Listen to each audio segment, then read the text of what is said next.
Seah, Hi. what's your favourite line from the Book of Boba Fett, Chapter 1 or Chapter 2? A lizard. Thank you. I shall let it guide me. Was that on your list? That wasn't the one I was thinking that you were going to choose, but it absolutely makes sense. I just love how confused he looks when he's like, cool.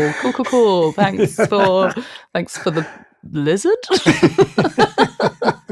Having no idea what's about to happen to him. Yeah, and the Tuskens probably have no perception of his response either, Yeah. the nuance of his body language. Branwen, Hello. what is your favourite line from the Book of Boba Fett, Chapter 1 or 2? You can bring as many gladiators as you wish, but these are not the death pits of Dur, and I'm not a sleeping Trandoshan guard. Nice. I did partially practice it with my best Boba impression this morning, and then I bailed. Shame. Maybe by the time we get to the end of these episodes, will there? Yeah, I'll have my New Zealand accent on the go. You're listening to Sisters of the Force Whoop. with me, Branwen. And me, Seah. Hello. We have no guests today. It's No. just us two. We're back to our lonesome. Back to our little lonesomes, but not for long, No. as you'll find out. We are going to be digging into the Book of Boba Fett. Yeah. We're still in the same season, still technically in the Mandoverse Yeah. podcast season, but Yeah. we're now moved on to the Book of Boba Fett, as is chronologically appropriate to do. Yeah. But we're sticking to the same 2-episode format, so we're doing Chapter 1, Stranger in a Strange Land, and Chapter 2, The Tribes of Tatooine. Whoop. This is only the second time I've watched these episodes, Yeah. which is the same as you. Yes. Except for my viewings were once 2 weeks ago, once today. Yeah. Whereas mine were release date and today. Well, yesterday and the day before. I really loved watching these.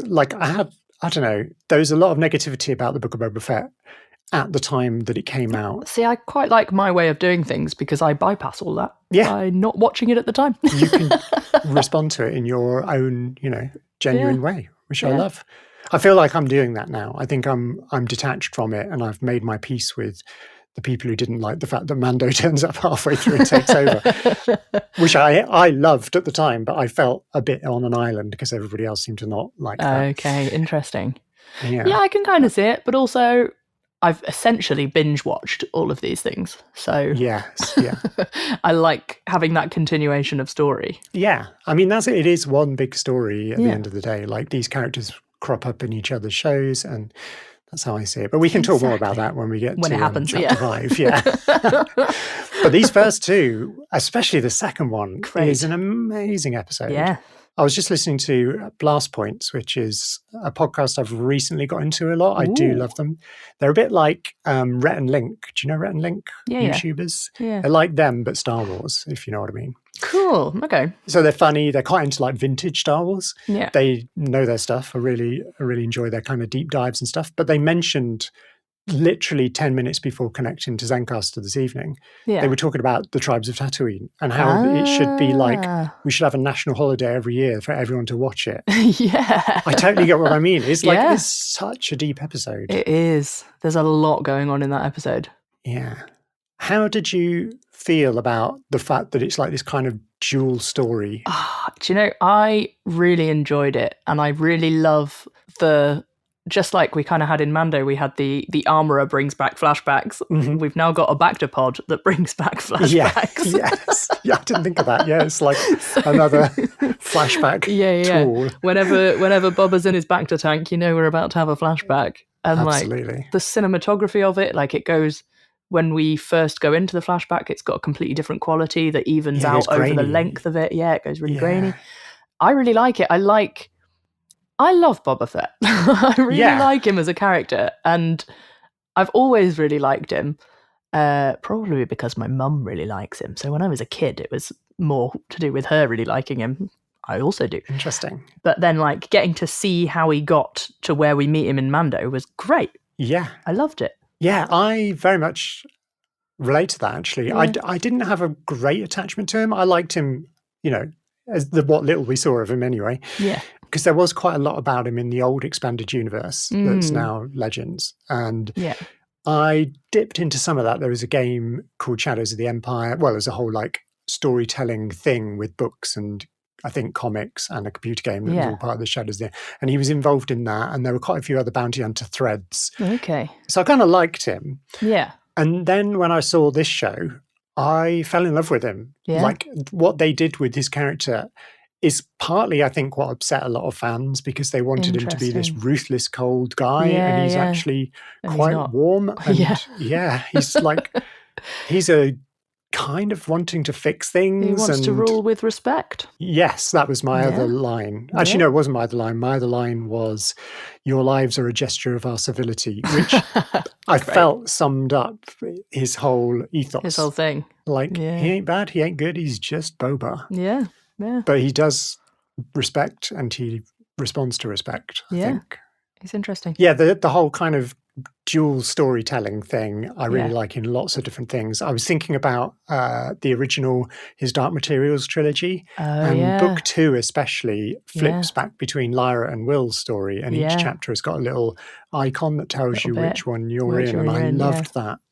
And seeing how stories affect each other. And those are happening concurrently, whereas this is obviously more of a common trick where you've got like two past and timeline present things. Yeah. But I felt like it was, each story was sort of informing the other in a way. Obviously more the past one is informing what's happening in the present. But I like how when they drop things into the past bit, so that it's very deliberate what order they're telling you the past stuff in to get to the present stuff. Yeah. I mean, I've binge watched the whole thing in the last week, so you're very, very close. I'm on it. Yes. I'm close. I'm here. This is what we need. I won't tell you about the binge watching of other things as well because I'm so confused. See, that is a challenge of watching multiple things. I sometimes, me and my parents, who I share a house with, and we watch quite a lot of shows concurrently, and people are like, how do you cope? And I'm like, we don't. Really. You don't, yeah. Like, I can't remember character names half the time. And this is why I always watch the recaps, because I need the recaps. I don't remember any of this happening. Did you watch this? High recommend, though, tangent, high recommend for anyone, especially in the winter. I started doing this last year with the wonderful Mary, who is coming on the podcast soon. In about a couple of weeks' time. Oh my God. So excited. But I started doing this with her last year where I would go over and hang out and we'd binge watch stuff together. Yeah. And then now we've got the wonderful Jessica, who was on the show last week and will be back again many times. She's great. We're doing that this year. We're sitting down and binge watching Andor together because she's right that I need to. But it does mean that I'm confused. Yeah. Because I've got Andor, Book of Boba Fett, the book that I'm reading, and like my own shows that I watch. So I'm just confused. Overwhelmed with like hundreds of characters. Yeah. Like, where are we in the timeline? I don't know. That's why I'm going with it. That's fine. Yeah, that's true. I mean, I feel this, at least this only has 2 eras that we're dealing with, which makes it quite manageable, I think. And the past one is very, very specific. Yes. At least at the moment, anyway. It's really like focusing on this Tusken Raider story, which is really easy to kind of connect with and follow, get into each time we're shown. And it's just fascinating. Yeah. Not just about how Boba evolved as a character, but also how the Tuskens, we don't know much about the Tuskens, or at least we didn't until this, but this has really informed us a lot about their culture and about their reasons for being who they are. Super interesting. Really interesting. The first sequence that we have has just got an amazing musical opening for the whole show. Yeah.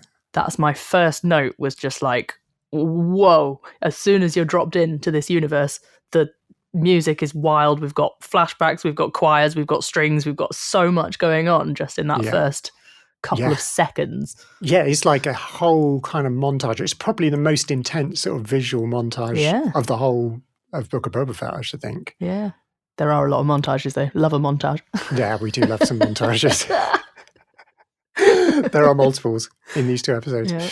Yeah, the music. Let's just talk about my first note was about the music. I wrote the same thing. The music at the top of the episode is awesome. Like there's this kind of droney, like intense build into this sequence. It's Ludwig is composing. Yes. But somebody else is scoring. Scoring, yes, and I've written down their name. Woo-hoo-hoo. Joseph Shirley. Joseph Shirley. I looked up Joseph Shirley and there's not a lot of info about him. Oh, interesting. But I'm guessing he's part of Ludwig's team. I think we've talked about this before where like a lead composer, like Hans Zimmer or John Williams or whoever will have like a team of people behind that them. Tend to be orchestrators and do a lot of the kind of like laborious work of arranging the themes. But then they will gradually be handed TV episodes to compose for, and then whole TV series is to compose for, and gradually they build their careers out of that. I was wondering in these 2 episodes if I don't actually prefer the themes and the tunes in this to the Mando. I mean, the Mando ones are so iconic. Yeah. And we've heard them so much, and there's some amazing score work in Mando that's unsurpassed. But I feel some of like the themes in this are great. The kind of main Boba thing, which we keep coming back to with the big voice thing, and it's very. We were talking about this a few weeks ago. I think it was in the episode where Boba turns up with Fennec on Tython, and how it's got like an Antipodean, down under vibe to it. And we're not sure how specific to New Zealand it is, but I know Tamara Morrison is like, he's brought a lot of New Zealand into his performance, if you like. I mean, if you look at that final sequence of episode 2 that we'll get to right at the very other end of this block we're talking about, there's that whole kind of movement routine around the campfire, which is clearly inspired by kind of Maori traditions. And he's brought that in, I think, as an actor. And I seem to remember hearing about them like collaborating with the movement director or choreographer or whatever. Oh, cool. So I think sonically and visually, there's a lot of him in this show. And I love that. Oh, it's so good. The theme is amazing. It's just, as soon as you get voices in there. I'm a fan of the choir. My second note, because we're still in the flashback right at the beginning. Is we got a lot to say about this flashback. Slimy. Slimy. Also, yay, slimy. We get the sound design of the inside of a Sarlacc pit. Hey, wait. We've got to talk about this Camino stuff. Oh, I forgot. Yeah. There's shots of Boba holding Jango's helmet head. Yes. And his head was in it. In Attack of the Clones. On the episode about Attack of the Clones. Was the head in it? I don't know. I'd like to think not, but possibly. Hopefully not. That's one way to traumatize a child, isn't it? Good. Here we go. I think the first time I watched this, I just kind of like, oh, wow, it's, the Camino. Well, there was a bit on Camino, and then it was the Geonosian Arena. Yes. And it was the Geonosian Arena stuff that caught my eye today, because I was thinking, hang on a minute, this isn't the same footage as in Attack of the Clones. Is it not? No. I thought it was. Oh. None of it is quite the same. Oh. So they used a couple of shots, the wide shots, there's 2 of them. There's one where the camera's like moving up, I think, like rising up above it. And then there's another one which I think might have been the same shot, like a similar wide shot. They're different from the wide shot that we see in Attack of the Clones, slightly. They're like different takes or different footage that they obviously filmed at the time. Right. And then there's a close-up over the shoulder and we see his face reflected in the helmet. Yeah. That's new footage. Oh. And I don't know how they did it. Because obviously the actor who played Boba back then is now an adult. Would have been like my age. Yeah. Maybe a bit older than me. yeah, potentially, yeah. So some trickery went on. Some trickery. To bring us that. Some film trickery. Yeah. I mean, obviously the Camino stuff, they can just reanimate the seas of Camino. They've got like the 3D models and everything they need for that. Yeah. But the Geonosian Arena was a lot more practical and so interesting. That was really cool. Just like a little nerdy kind of... Little nerdy bit. How did they do this? But the Sarlacc. Let's get to the Sarlacc because this is super fun. I love it. So it turns out Beskar isn't too badly affected by stomach juices. No, clearly not. Paint on Beskar maybe, but not the Beskar itself. Whereas Stormtrooper armor, whatever that's made out of. Well, Stormtrooper armor is bad. We've rubbish, seen... yeah. We have seen multiple instances of stormtrooper armor being decimated by various things. I mean, I think a lot of people were very excited about this sequence because for years we've been speculating that Boba didn't die. You know, yeah, it's kind of like a given in the Star Wars universe, pre-Disney and post-Disney. Sarlacc cannot take out Boba. That's not how this works. But there's a particular episode of Parks and Recreation. Oh, yeah. that came out in 2013. So a long time before this was even a twinkle in Jon Favreau's eye. Yeah. And I'm going to play you a little bit of Patton Oswalt, who guested in this episode. I think he might have been in a few episodes of Parks and Rec, but he wasn't a recurring character. He was just like occasionally in it. And he does this very now famous improv in a scene in an episode called Article 2. And he's trying to hold up the town council's like thing that they're trying to pass. So he does what's called a filibuster, which most people in the UK aren't so familiar with. But in US politics, it's where you can just take to the floor and you can just keep talking. Yeah. And as long as you keep talking for a certain amount of time, then it delays or prevents like things being passed. Oh. That's my understanding of it anyway. Yeah. So he improved a whole 10-minute monologue about Star Wars and Marvel.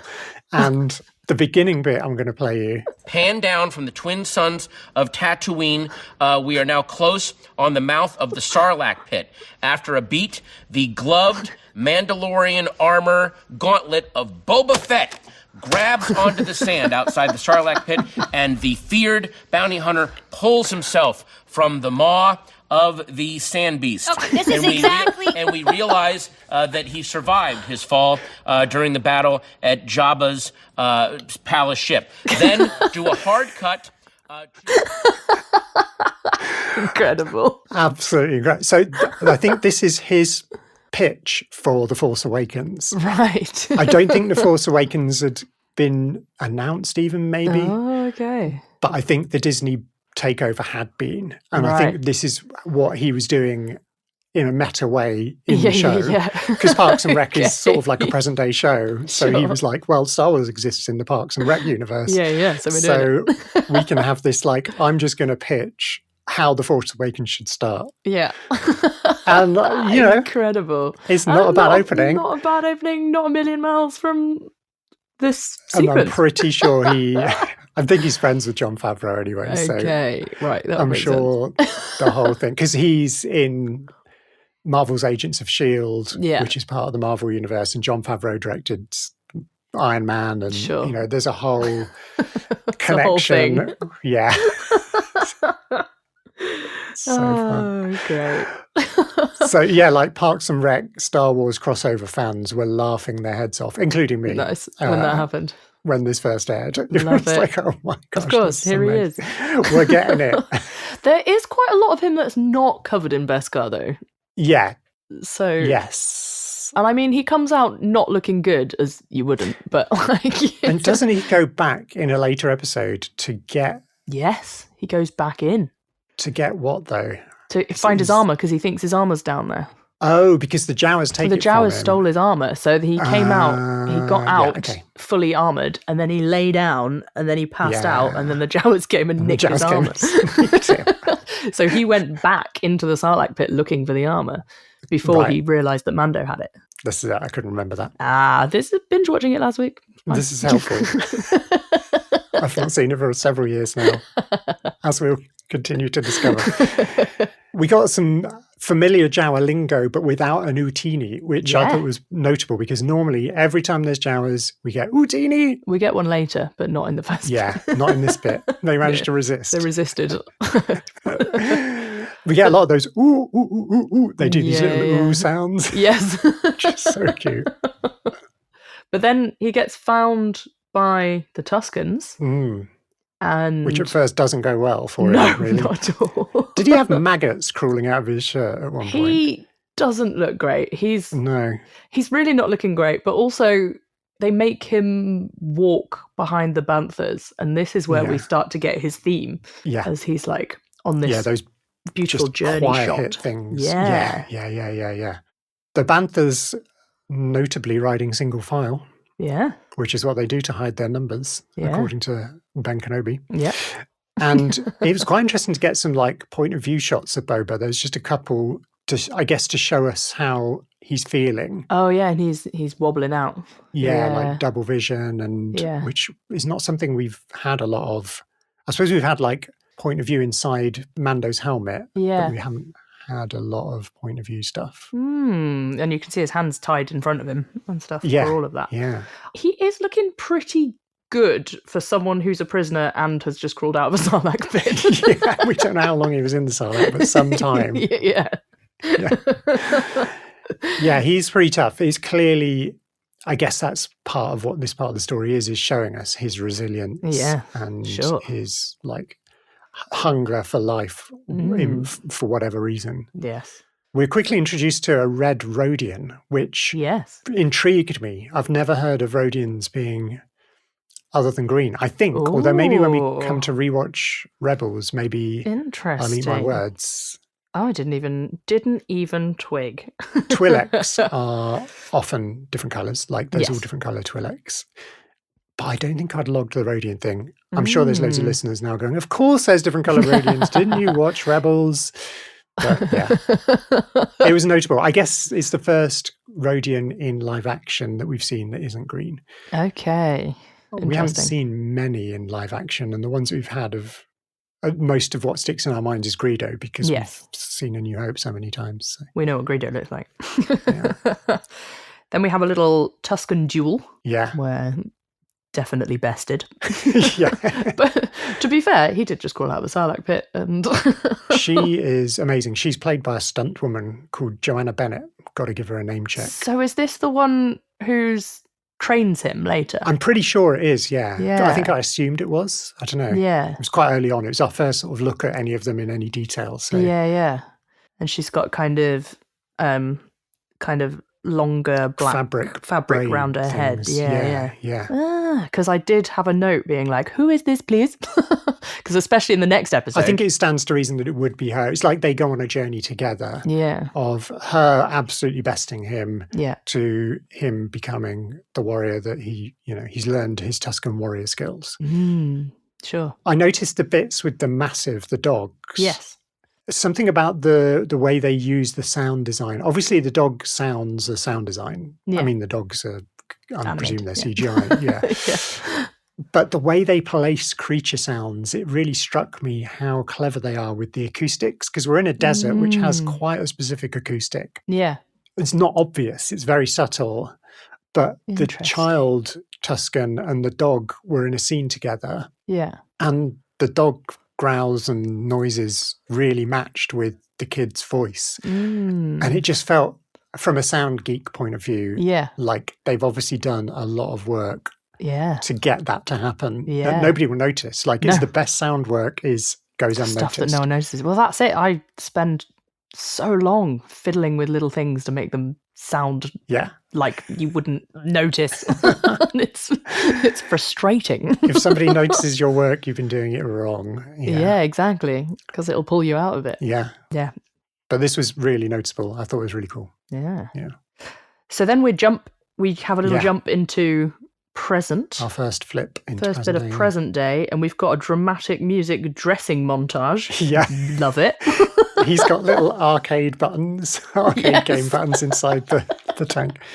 So I've written down that these droids are a cross between pit droids and there's a droid from Bad Batch called the AZ Surgical Assistant Droid, which works on Kamino and helps with the clones. Yeah. And floats. So is not on a wheel. Neither of those droids are on a wheel. I'm sure there's a single wheel droid that's in the back of my mind. There is a single wheel droid that I've seen recently, which means it's probably Book of Boba Fett, but I'm not sure where. I don't know. It feels like prequel-y to me. But anyway, somewhere there's a single wheel droid. Maybe later on. But they're very pit droidy.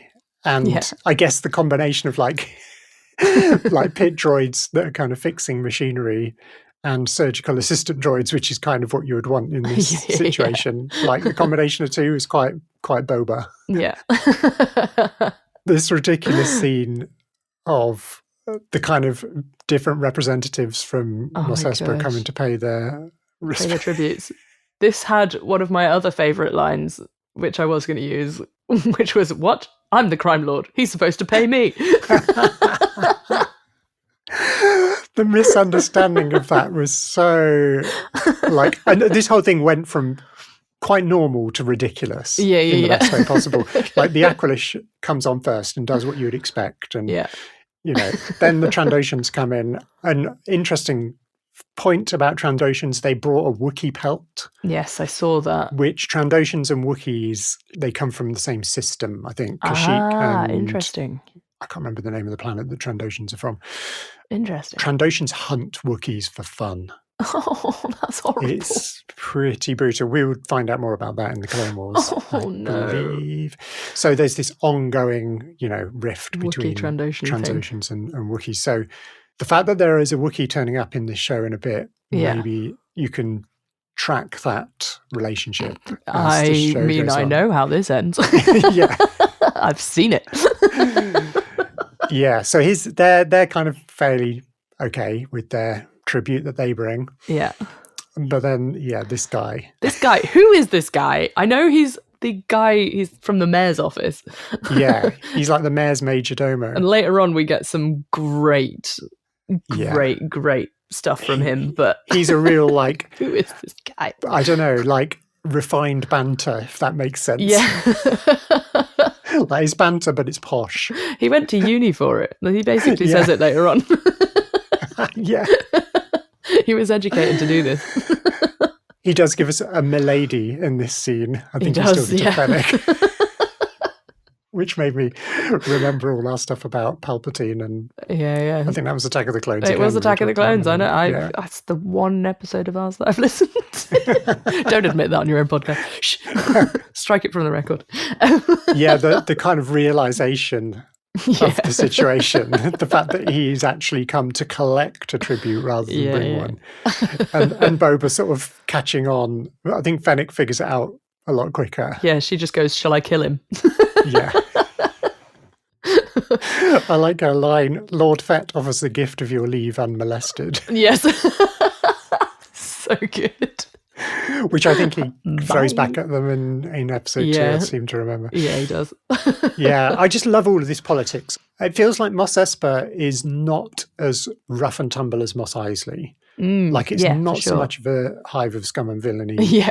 It has got scum and villainy there, evidently, but it's a bit more refined. It has a mayor. I can't imagine Mos Eisley having a mayor, or if it is, the mayor is some awful criminal as well. That was my next note, was Mos Espa's looking good. They go for a little wander through Mos Espa. It looks great. Yeah, it's doing all right. And I think it's the balance feels in jeopardy because of Boba, I guess, is what the situation is. Or at least that's what the other kind of syndicates or families or whatever they are, the Trandoshans and the Aqualish and the mayor's office, they're all really aware of this delicate thing. And I suspect that since Jabba died, Bib Fortuna was probably fairly ineffectual from a few things that get said in these episodes. Yeah. And so the prospect of having a kind of doer stepping in, somebody with a kind of a mission in a way is just makes them all feel quite nervous. Yes. Yeah. And he won't do things their way either. He's doing things his way. He absolutely wants to do it his way. Yeah. Yeah. So we go and meet Garsa Fwip.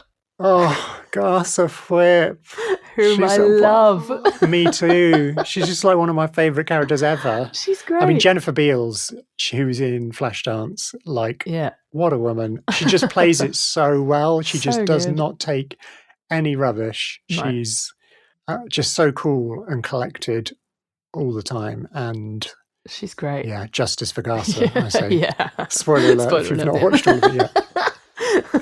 She's amazing. And we get her other Twi'leks as well. Yeah. Can we shine your helmets? Can we talk about this bonus episode that we've got planned? I don't know if we've mentioned it on the podcast yet. Yes. With our friends Ollie and Meg. We're going to rewatch. I think we did mention it back in the very early days of the podcast that we were going to do a rewatch of a classic 70s sci-fi. Logan's Run. Logan's Run, as I'm sure. has a lot of this kind of vibe to it. This kind of like, sure. These people are just here for your pleasure. Yeah. You just want these kind of scantily clad Twi'leks to to come and shine your helmet clean your and armor. Yeah. fill it with coins. So funny. Fill it with credits. Would you like your Gamorreans hosed down and fed? Like the way she delivers that line is so deadpan and absolutely spot on. There's a lot of talk about litters, and Boba says, I walk on my own 2 feet, which is obviously a setup for what happens in chapter 2. Yeah.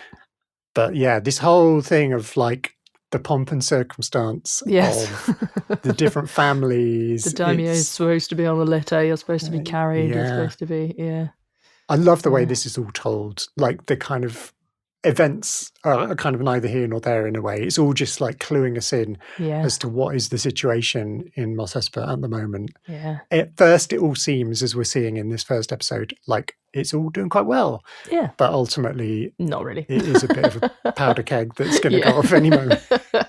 There's a lot happening. Yeah. So they get their helmets back. Yeah, full of credits. So. Of course. Is that their tribute? Is that their bribery? What's happening? Something like that. I think it's Sanctuary. Garsa's paying for Sanctuary to sort of say, just leave us alone. Leave us alone. Let's do what we do. Yeah, which I think she's probably successfully done that. Completely fine. Yeah. And then ninjas. Ninjas. These kind of assassins that really challenge them, I think, especially as the Gamorreans come in to help, living up to their reputation as great warriors and committing themselves to Boba. I had a note about this whole little fight scene that goes on here. Yeah.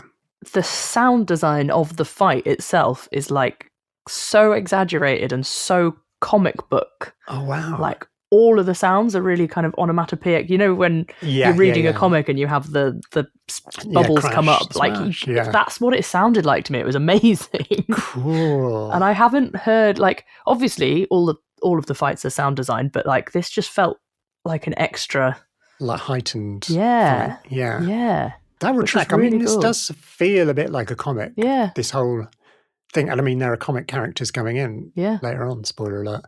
But, it does have that overall feel to it. So that would track. Yeah, definitely. I mean, it is all quite heightened. Like, Tamara plays Bubba big. You know, he gives him like a lot of character.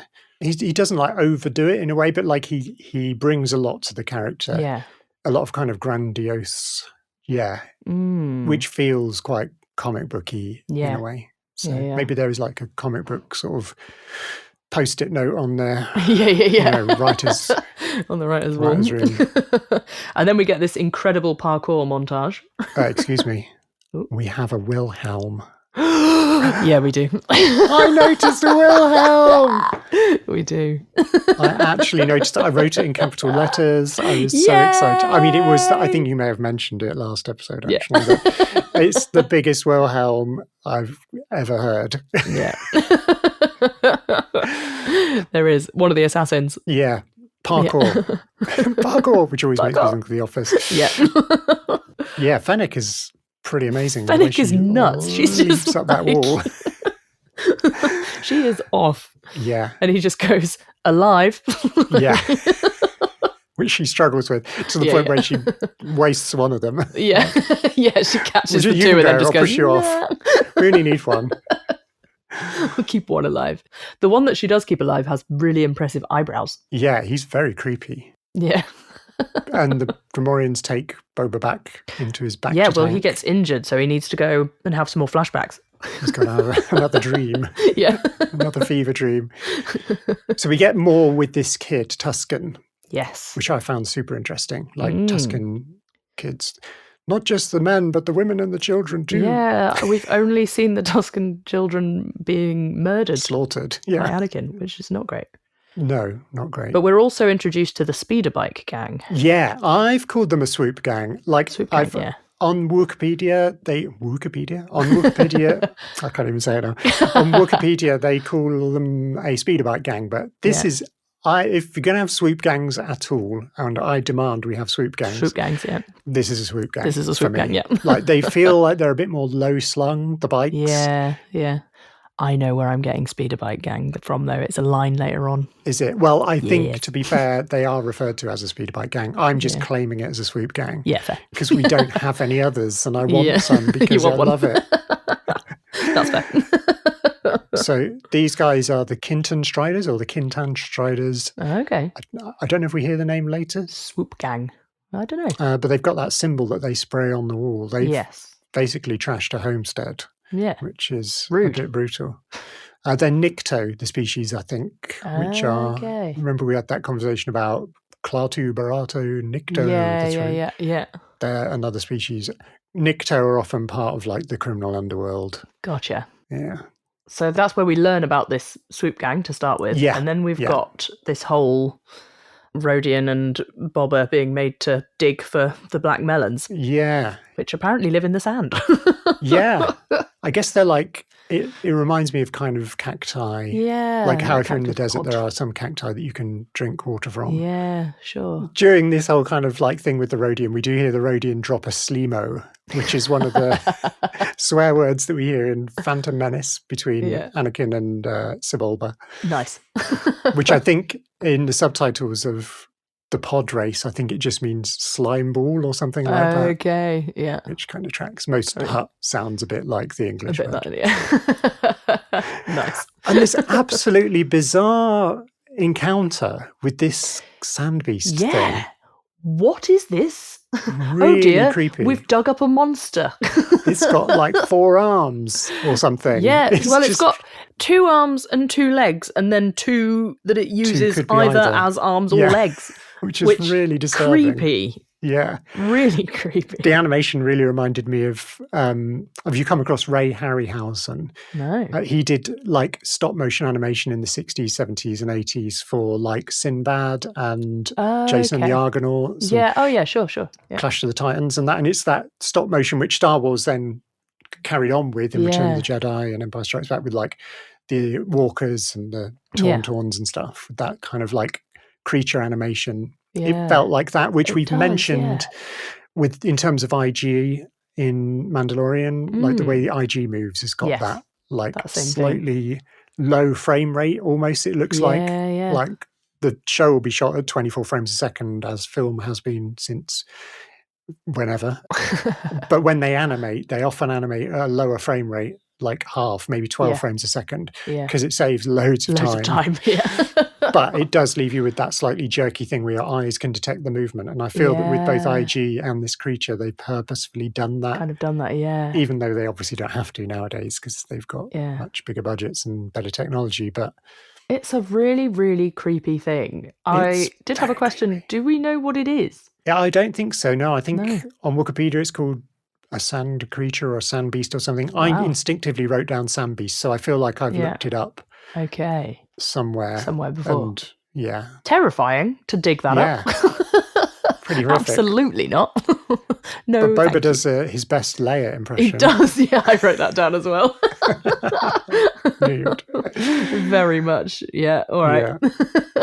But I love the kind of politics of him letting the kid take the credit. Yeah. But the chieftain just gives him this look, and even through the Tusken mask, you can see him kind of acknowledge, I get what you're doing here. Yeah. And he gives him some water, and it's the end of the episode. And that's that. Yeah. He's earned their respect by giving their child the head of a beast. See, that is a lush arc for a character throughout one episode. You know, it's very economical in the way it tells the story to go from digging his way out, and he's now like a stranger in a strange land, lost on Tatooine with nothing, to now he's a prisoner still, but he's very much more part of a tribe, and he's kind of earned his place. Yeah, it's cool. Interesting. Yeah, we might as well go straight on because it pretty much continues. Pretty much goes straight on. Yeah. So this one, we didn't mention that Robert Rodriguez directed the first one. Yes. He's the guy that directed the Boba episode of Mando. Yes. The Tragedy, I think the name was the episode. Yeah. So he obviously has this kind of connection with Boba. And I think he directs another one, maybe the finale or later on down. Can't remember, but yeah, in the there season somewhere. Yeah, I this is directed by Steph Green, who has gone on to direct some Ahsoka as well. And she's, apart from being a woman director, which we need more of, please. Yep, please. She's directed quite a lot of TV stuff. She directed an episode of Luke Cage, which is a Marvel show that I love. I must go back and rewatch that at some point. It's super good. The music. How will you ever have time? What I about know, all the plots you're keeping in your head? Too many more characters. Hard. Yeah. But she's amazing. And this episode, as I said at the beginning, is such an incredible episode. Yeah. And a lot of that is the directing, I feel. Like she just manages to keep us afloat in these two different time periods so well. And we absolutely get a sense of what's going on all the time, whichever one we're in. It's really, but we're really kind of... Am I right in thinking we kind of spend the first bit of this episode in the present and then we spend the majority of it in the past? Yeah. Yeah, we're not really jumping around as much, are we? Yeah, it's just an A and a B, isn't it? Yeah. Which is interesting because to me it felt like we were still going backwards and forwards, but maybe that's because I've watched both episodes quite close together. Yeah. I think that was the way to go. When they released this, I think part of the reason they had a bit of backlash, and some of it was from the typical fandom menace, the people who just love to complain, but some of it was from some of the actual more real fans as well, and I think it's because they only released the first episode the first week. So all you had was that episode that we've just talked through, which is cool. Yeah. But I think it left fans feeling a bit like, what is this? Yeah. Whereas if they'd released both episodes at the same time. That's quite interesting because obviously in preparation for this, I watched both episodes this morning, but I also watched them as a pair the first time I watched them. And then I paused. Yeah. And then I watched all the rest of them. Interesting. In one go. I mean, there's probably something about the way that we're doing these TV shows that we've been doing 2 episodes per episode. Yeah. That, like, my brain is starting to think in 2 episode blocks kind of thing. It's going to be interesting when we go back to Mando in a few weeks' time and we're doing one episode. Yeah, sure. Yeah. Spoiler alert for our show. Yeah. But yeah, I feel like these 2 episodes go together because they basically take us to the point at the end of this one where he's part of the tribe, and that's the big arc. Yeah. The first arc that we've just mentioned is like him becoming accepted by them, perhaps beyond being just a prisoner to being a fully member of the tribe. Yeah. Yeah. But yeah, at first we're in present day for our little bit of present day business. Amazing opening shot. Oh, some lush new views of the palace that we've not seen before. I can't, because in Return of the Jedi, those shots that we saw of Jabba's palace, I think we only saw 2 angles of it. Yeah. And they were both paintings, matte paintings. So did they do some new matte paintings? Did they 3D render Jabba's palace based on the original paintings? I'm super curious. It's probably in the making of Tell us. Book of Boba somewhere. But it does look amazing. It does look amazing. We're instantly in with the assassin that they did let live. Yeah. I remember what they're called. They're the Assassins of the Nightwind or something. Is that what they're called? Yeah, it's something to do with Nightwind. That sounds right. He drops an Ichuta, which is a Huttese swear word. Yeah. That bizarrely, I was thinking I must have known it from Jabba's palace in Return of the Jedi, but it's on Cloud City in Empire Strikes Back when 3PO goes into that room and he wanders off and he comes across another protocol droid. The protocol droid says Ichuta at him. To him. Yeah. Interesting. Just before 3PO gets blown up by presumably stormtroopers. Sure. Yeah. So why that droid was speaking Huttese, but Huttese is spoken widely. Widely, Yeah. So we spared your life after you tried to take mine, and now you curse me? Yeah. What a line. Yeah, Order of the Nightwind, I found it. Order of the Nightwind. There we go. I went Assassins of the Nightwind, but yeah, Order of the Nightwind. Perfect. They're trying to get him to tell them what goes on. Which he's not going to do. He's not going to do. He's not going to do at all. So they drop him in the Rancor pit. Yeah. Fennec tries to insult him saying they're just people in hoods. Yeah. Which is quite She's cold. not having it. No. I like Fennec. Me too. She's one of my faves. But yeah, the Rancor pit, Dropping the rancor a bit. Just the idea of the rancor is enough to make him enough. blab. Yeah. Spills the beans. There is no. It's empty. Yeah. There's a rat in there. And so, we're off to see the mayor. Mock Shais. Yeah.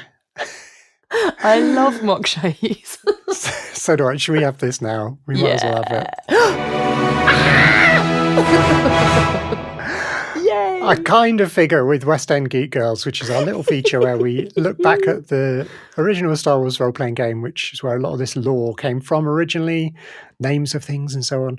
I feel like for the Book of Boba Fett, it's probably going to be about the species. Yeah, there's lots of species. Because one of the things that the role-playing game did was name these species, because before that, we only had these silly names that they gave them for like the Star Wars figures, like Hammerhead in the case of what we're about to talk about. Yeah. So, they named Rhodians and Sullustans.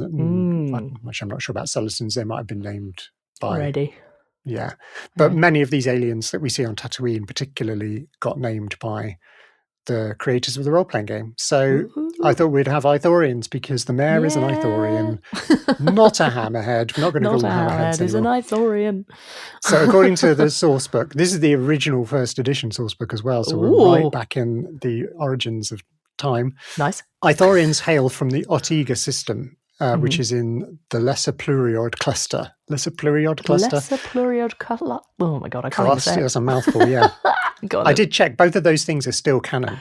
So this is what I love, that the role-playing game stuff, although some of it was quite out there, because they didn't have a lot to go on, only the original trilogy, that a lot of this stuff has stuck and excellent survived the Disney culling of like the old canon. Nice.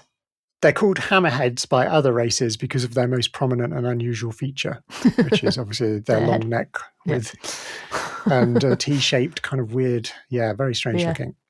Ithorians speak the common language of the galaxy. I don't think that's... No. Maybe there are some in the animated series that speak basic. Maybe. Okay. But mostly when we see them, they have their two mouths. Speak through these translators. Yeah, and they speak in stereo.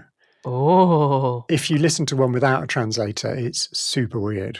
Oh. Did you listen to this episode on headphones, by the way? No, I didn't. I should have done. I don't know if it would have come across like translated because it's placed in a room. Yeah. Like if you were right in front of an Ithorian, you'd maybe get the stereo, but I don't think we've had any close shots of Ithorians yet that would do that. Mean that the sound design would need to do that. But that's the principle, is that both mouths move at the same time. Okay. And makes stereophonic speech, which I think is mind-boggling. And for a sound person, it's like, oh, that's such a treat. That is a treat. Ithor, the fourth planet of the Otega system, is a lush tropical world teeming with a wide variety of animal and plant life. Much of it has been tamed by the Ithorians, but there are still large regions of wild unexplored territory. And it goes on to describe how they live in herds, like that's how they describe their kind of populations. And I think they live in cities that kind of, well, it's very much like aligned with nature, and they are very ecologically minded and look after all of the wildlife and the plant life on Ithor. They're herbivores, so they're vegetarians. Yeah. And they never set foot on the planet itself now. Oh. They kind of leave it like untouched. Oh, wow. So their cities are kind of floating. Yeah. It's pretty wild. It's really wild. Okay. And I don't think we've had a lot about them in canon. No. Like, I don't think they featured much in any of the TV series or obviously not in the films. There are some Ithorians show up in Rebels and the Clone Wars, so we will see a bit more about them. See some of them, yeah. Okay. But I don't know that we've actually seen Ithor yet. Maybe. We'll find out when we rewatch Clone Wars, because if it's anywhere, it'll be in Clone Wars. Yeah, sure. Yeah, that was just your little Ithorian deep dive. Nice. I love this character. Nice. He's so sassy. He is sassy. It's interesting you're talking about the stereophonic speech thing, because I'd noted that I really like the sound of his voice without the translator. Yeah. And like that. Yeah, it's like this kind of rumbly. Sounds so cool. And I kind of wanted to hear it without the translator. Yeah, I would quite like just to kind of. It's quite ASMR-y, I should think. Yeah. If you could have it on its own. Yeah. Interesting. I'm sure in somewhere else, we hear them without a translator with subtitles. Okay. We did get subtitles in certain sections of this episode. Yes. And in the previous, and I noticed that the subtitles have gone back to the style of the subtitles from Return of the Jedi, which we talked about in the Return of the Jedi episode. Yeah. This kind of like very particular font. Yeah. It looks a bit like Tahoma Bold, I think. I wondered if it was because we're back with some huts. Yeah. I feel it's just Tatooine. Yeah. Tatooine hut font. Tatooine Underworld.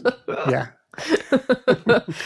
But Mokshaes gives us some intrigue about the sanctuary. Yeah. So we have to go back to the sanctuary. Yeah, he really sets this up as like, you need to go and find out what's going on there. Yeah. He says running a family is more complicated than bounty hunting. Yes. We forgot to mention in Sanctuary, the first time we saw it, Max Rebo's band. Yeah. So is Max Rebo from, which is confirmed, I think, that is Max Rebo from Jabba's band. I don't know how he got off the sail barge, but we do know how he got off the sail barge because it's in the short stories Return of the Jedi from a certain point of view. There's this amazing, like, 1940s, 30s speakeasy story of Max Rebo escaping. So anyway, obviously ends up in Sanctuary, with his band. He's got a Bith playing a kind of stringed instrument, which looks a bit like a kind of space guitar, which I don't know. He's the species that would have been in Figrin Dan's Modal Nodes, which is the band that we're playing in the cantina in A New Hope. Yeah. So maybe that band split. Yeah, and he's joined this band. And this guy's gone and... Did they always have an astromech as a drummer? Yes. No, I've never seen an astromech drummer. I did make a note. This was an astromech drummer. I was very excited about that.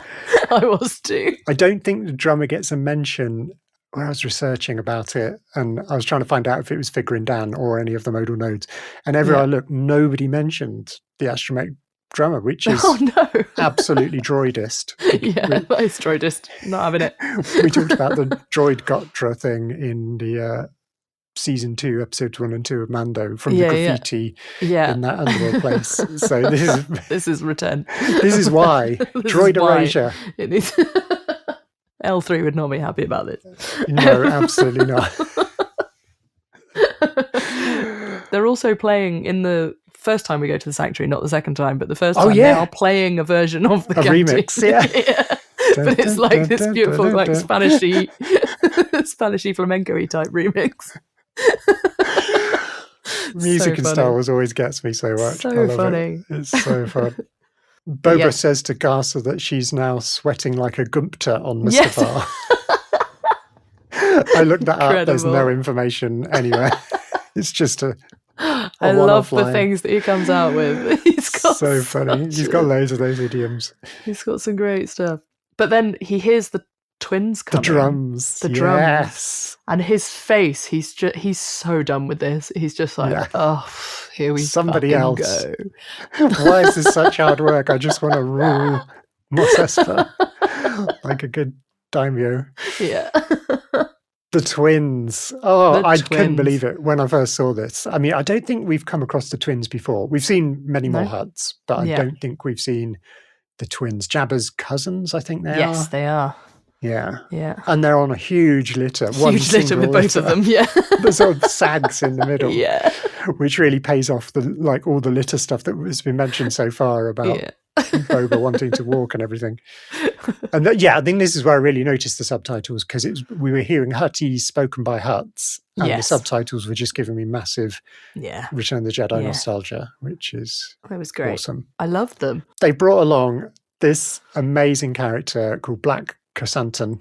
Yes. Who is a gladiator. Enormous Wookiee, who until this point was a quite well-known character in the comics. Oh, interesting. Yeah.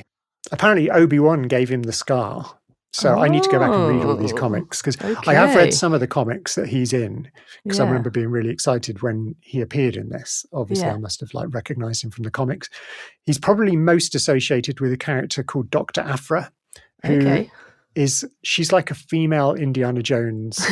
Nice. She's quite young and quite sort of sarcastic. She develops a working relationship with Vader in the kind of original trilogy era. Vader's trying to find out about Luke and what's going on and everything. And she's kind of working for him Okay. Partly because she's terrified that if she doesn't know what's going to happen to her, but also she gets a kind of a thrill from working with him, which I really like. Okay. Anyway, so she does a bit of subcontracting to Black Chrysanthemum, and he then starts to become more friendly with her and like looks out for her a bit in some of their adventures. So they go on escapades together. So we get our first look at him here. Yeah, our first live action thing. He's played by this guy called Carey Jones, who's a 6'7" makeup artist. Oh my gosh. Who has become an actor as well. I presume he did makeup before acting. His like IMDb, like there's hundreds of instances of him doing makeup and far fewer of him acting. He played one of the Predators in one of the Predator movies. Yeah, I can imagine if you're 6'7", there's probably a lot of roles out there for you. Yeah, most definitely. And can do makeup. I'm guessing it's like special effects makeup. Double whammy. Probably, one of his specialities, I should think. But he's amazing. Like his presence and the way he plays him as the series goes on as well. He's so cool. Hope we get some more of him in the Mandoverse. Like, there's no reason why not at this point. The twins and Boba have their little standoff, bit of banter. Yeah. Bit of threatening each other. And then Fennec says, as they're leaving, says we'd need permission to kill them. Yeah, I think... Who do they need permission from? Because of, like, the bigger crime world. Like, the crime world is so big in the Outer Rim and even beyond the Outer Rim. Yeah. Like, the Hutt Cartel are a massive part of that. And I think the Hutt Cartel are possibly, maybe at this point in the timeline, I'm not sure, but I think there's been times where they are kind of like supreme of all the crime organizations. Right. So if you're going to mess with that balance, it's this whole like ecosystem of all of the crime families, the Pike Syndicate, Crimson Dawn, all of the different things. It's all a very delicate balance, which we're seeing on a micro level in Mos Espa within this series, but on a macro level in the galaxy, that still holds true. Sure. Like the fact of Kira and Voss at the end of Solo, that whole thing with the politics and finding out that Maul is pulling those strings. Yeah. But even Maul isn't really there's all these kind of there's all these next layers. Yeah. Layers upon layers, which is what I think she's just referring to. Of like, you can do what you like here in Mos Espa and we'll probably be fine. We'll figure it out. But if we're going to go beyond that... If you start murdering Hutts, you've got a problem. That's next level stuff. Cool. Which is kind of where we leave the present day, isn't it? Yeah, we're back to a flashback. Yeah. Flashback. But I love all of that like setup of the criminal underworld and gives us a sense of that bigger... We know that stuff's going down now. Yeah. Yes. So we're back with the Tuskens. Yeah. And he's now being taught by them. Yeah, he's very much on his path, isn't he? Yeah. She's amazing. She is so cool. That's where I wrote down, who is this, please? I'm sure it must have been the one that fought him before. It would be like the classic storytelling thing of like, now he's being taught by her kind of thing. Yeah.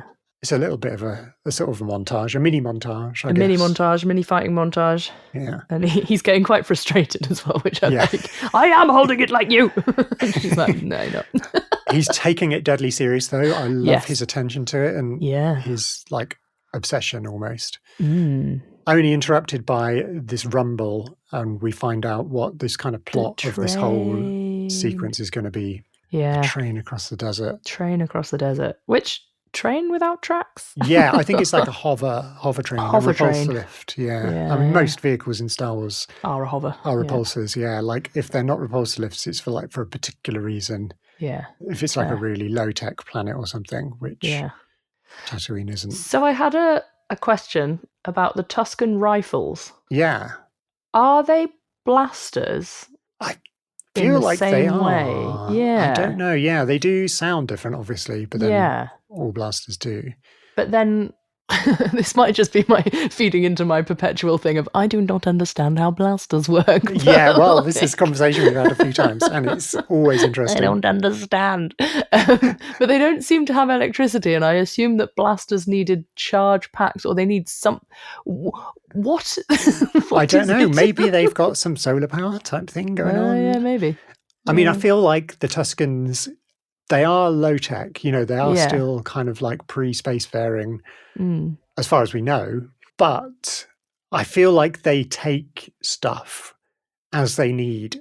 Yeah. They hate the off-worlders because they've basically come and colonized Tatooine, which sucks. You know, they've, and by the seams that we don't know for definite, but it feels like off-worlders have completely destroyed the ecosystem of Tatooine and have forced them into this new way of living. Yeah. So although they have nothing to do with them except to like attack when they need to or defend themselves or whatever, I feel like if they find tech, they will make use of it. They'll nick like it, the kind of wood shop that they go to towards the end when they're making Boba's gaffy stick is like built a lean-to out of like a wrecked ship or a speeder or something. And it's like if there's stuff in the desert that they find, they'll use it. But as for whether they're particular blastery blasters or whether they're missile weapons, I'm not sure. Not sure. Interesting. If you know, come and tell us. It might be worth checking out the pod race in Phantom Menace because we see them firing. Because they fire there, don't they? That's the first time we see them actually using them. I think that is blasters, though, isn't it? It feels like it. I don't know. Yeah. I mean, in the Rockland game, which we'll come back to that for a second, you can have missile weapons. Like interesting.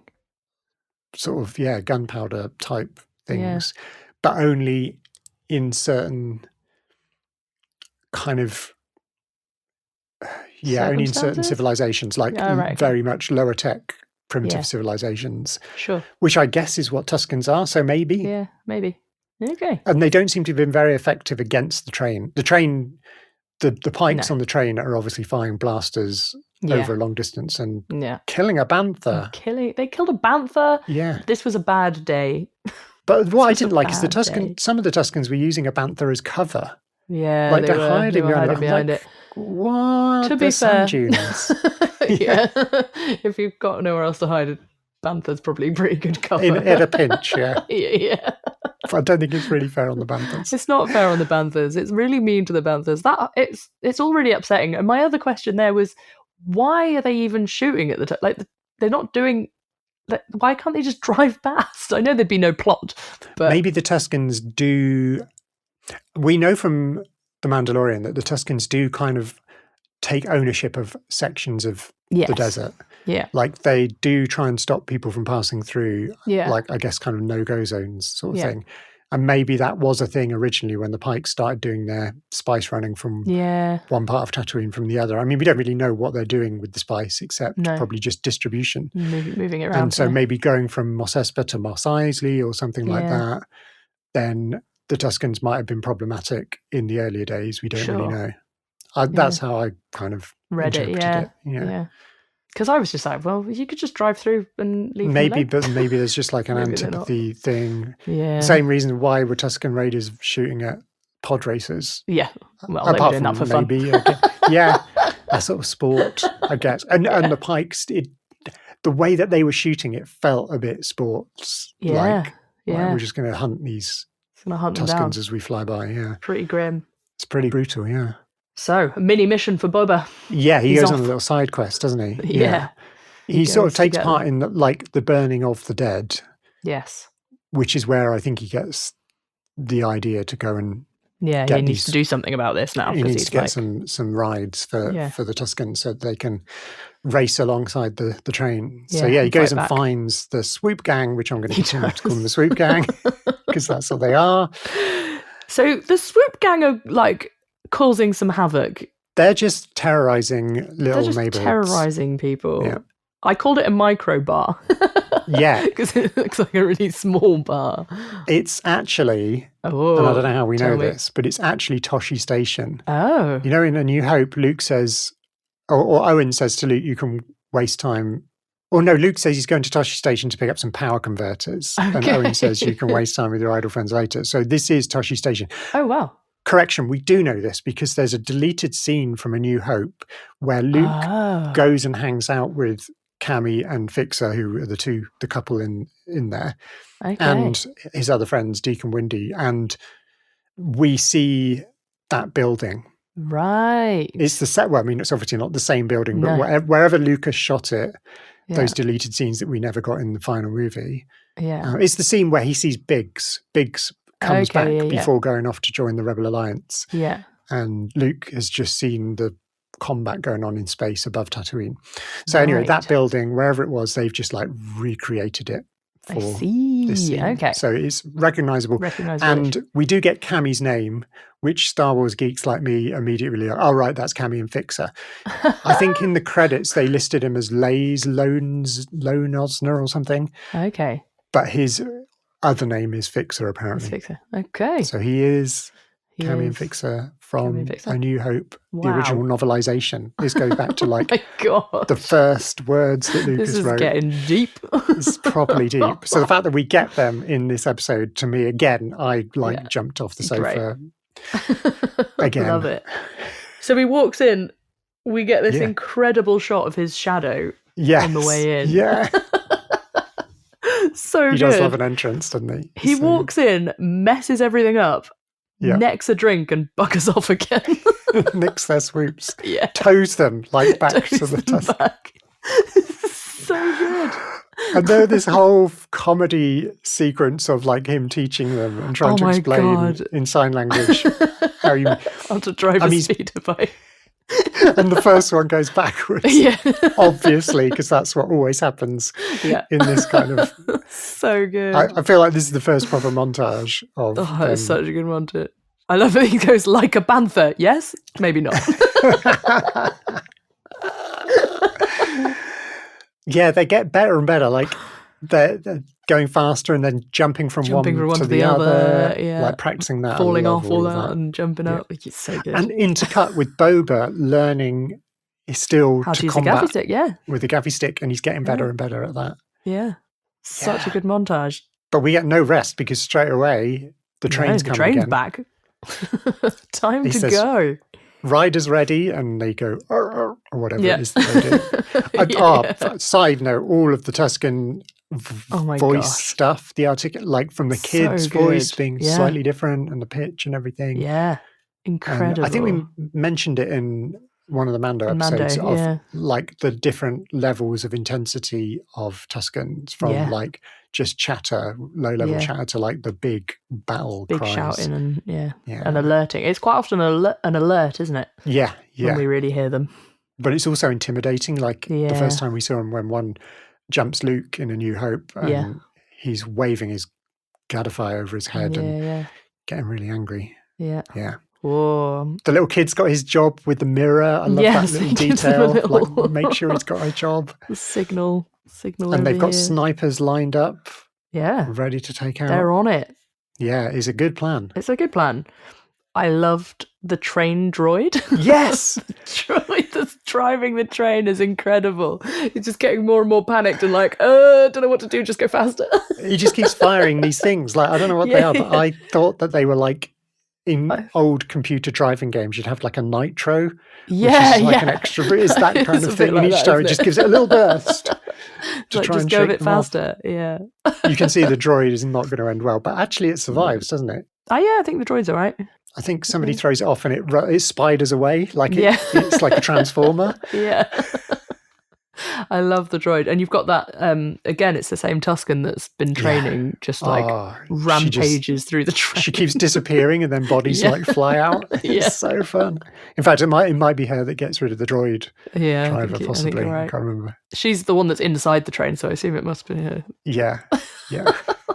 Oh no, the droid leaps off on its own steam, I think. Oh, okay. Yeah, and runs away. And runs off. And Boba's got to like try and stop the thing, and he sees like all his physical strength to get the train to stop. Yeah. With his gaffy stick. And but they do it. They've beaten the Pikes. They've got the Pikes captive. Yeah. I think this is the first live action Pikes that we've had. Is it? Oh no, in Solo. Was Solo before this? Yeah, Solo was before this. I think I remember them being in Solo, or like talked about. They're running Kessel spice mines, which is what's going on here, isn't it? Yeah. But it was great to see them again in this.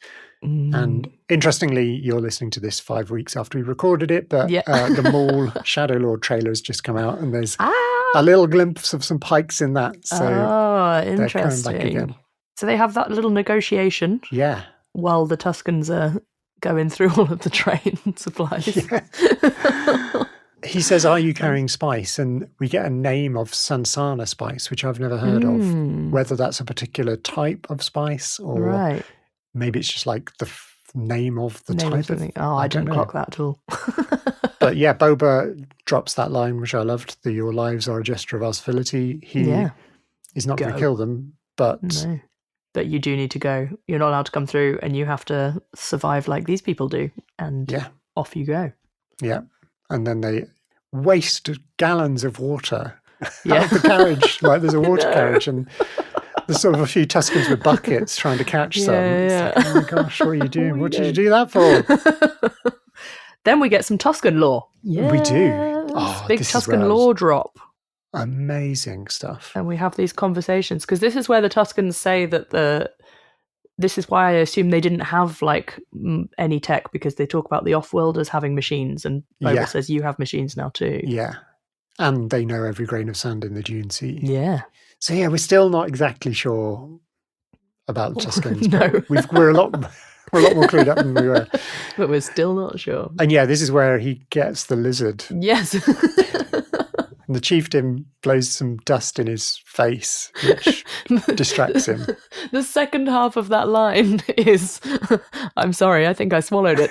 Yeah. I don't know if the chieftain blew the dust in his face to distract him from the horror that was about to happen. It was to send the lizard up his nose. Actually got the lizard to go up there. Yeah. He was blowing it on him. The lizard followed it. Okay. Fair enough. It was very... lick this toad. Yeah. Peyote in the desert. So yes, we have a psychedelics ritual.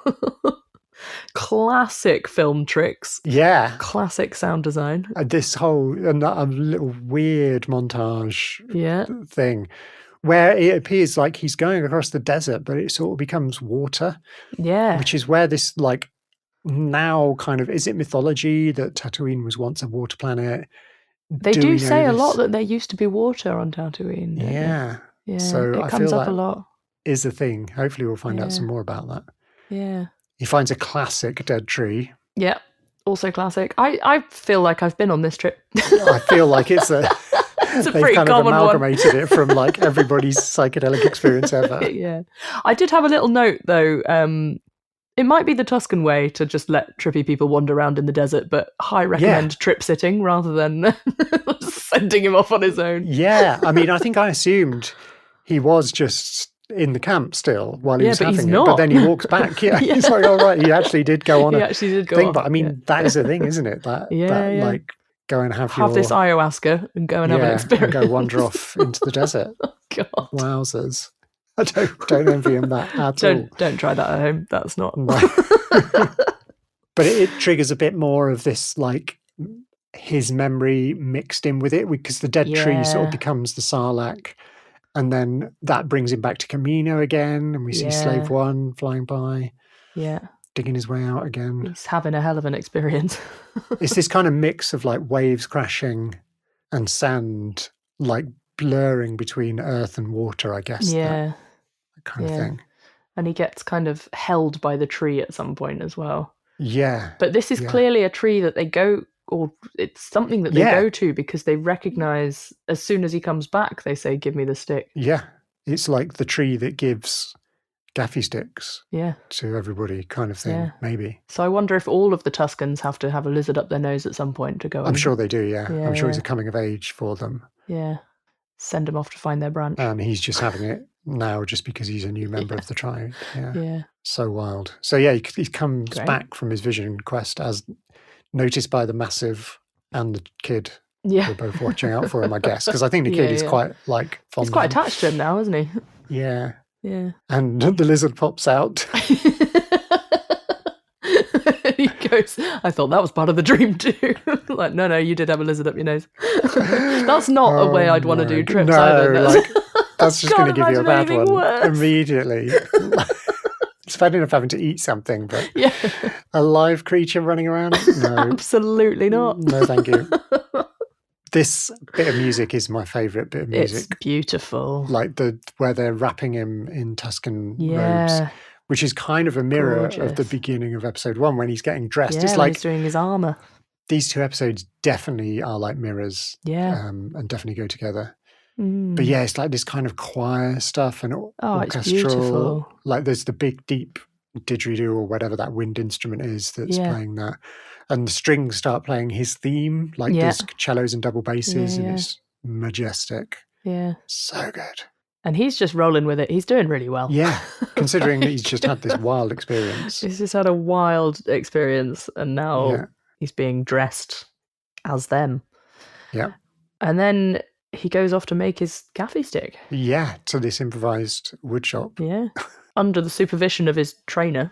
Yeah. She's there too. Oh, it's beautiful. So good. Yeah, they're like adding metal to it. Yeah. And using fire to kind of like, I don't know whether that's to like weld it onto the wood. Yeah. It's kind of primitive blacksmithing, isn't it? Yeah. Yeah. Wood and blacksmithing at the same time. Yeah. Yeah. And the little carvings, like to get the little texture around the round end.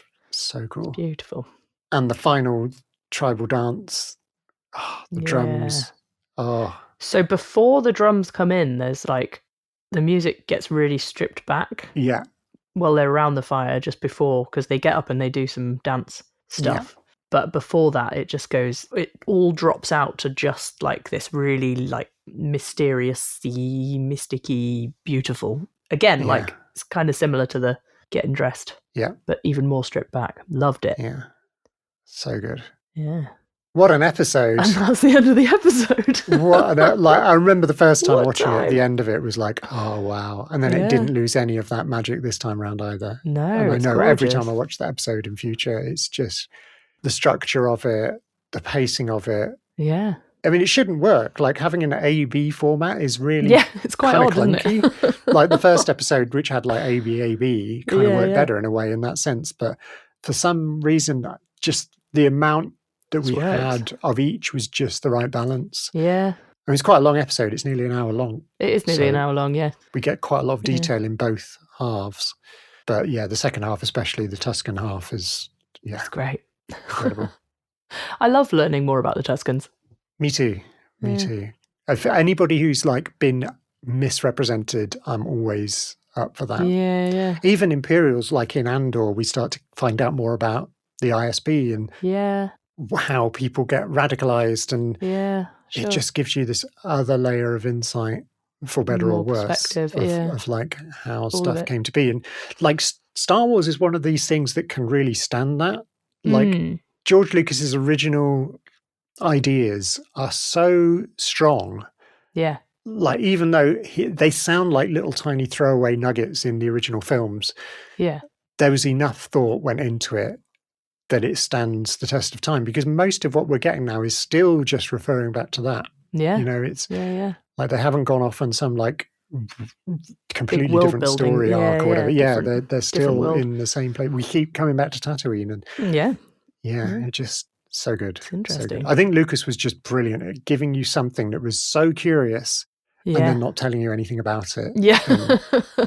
That's the lived-in thing that we've talked about. It's like everything feels like it's got history, which a lot of other shows and films and stuff don't have that in the same way. Yeah. So respect to George for setting all this in motion.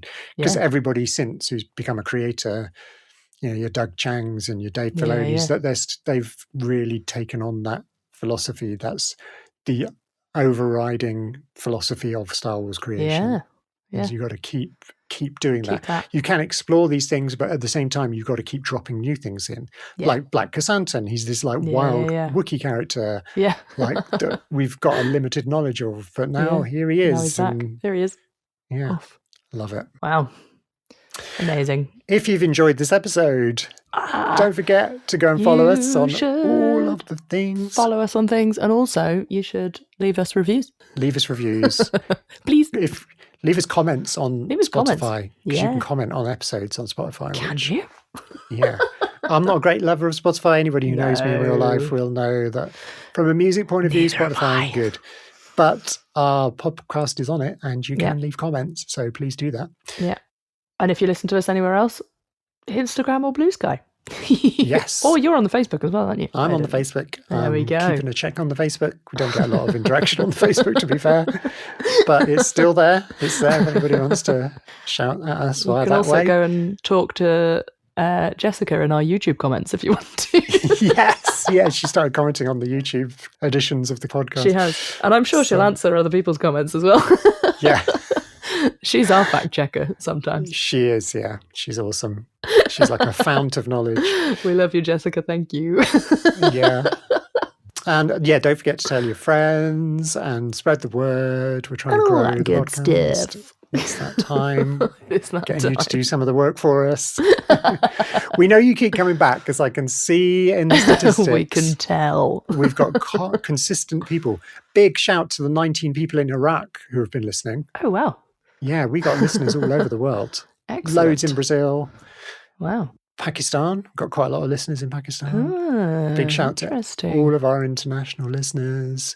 If you're listening abroad, give us a shout out on Instagram. Yeah, tell us. Yeah. Come and talk to us. Yeah. We'll be back next week with chapters 3 and 4. Oh my gosh. I love this series.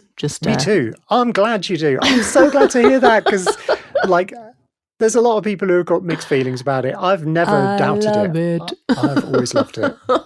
And as we know, in 2 weeks' time, it's my favourite episode of everything ever. Oh my gosh, here we go. Once we've done it, excited. I can stop talking about it in all the other episodes. Lash. Well, we'll see you soon. We'll see you next week. Bye.